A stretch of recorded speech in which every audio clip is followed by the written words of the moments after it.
السلام علیکم ورحمۃ اللہ وبرکاتہ۔ ناظرین کیسے ہیں آپ سب؟ امید ہے کہ آپ سب خیر و عافیت سے ہوں گے۔ اللہ رب العزت سے دعا بھی کرتا ہوں کہ اللہ ہم سب کو خیر و عافیت سے رکھے۔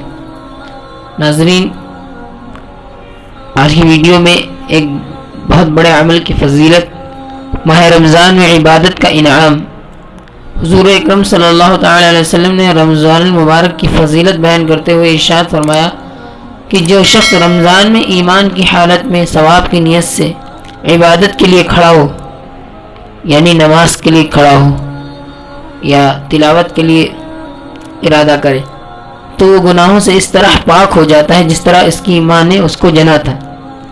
ناظرین یہ فضیلت اللہ رب العزت کے حضور نے صرف رمضان کی بتائی، تو اس سے جانا جا سکتا ہے کہ رمضان کا ایک ایک لمحہ ہمارے لیے کتنا مقدس ہے۔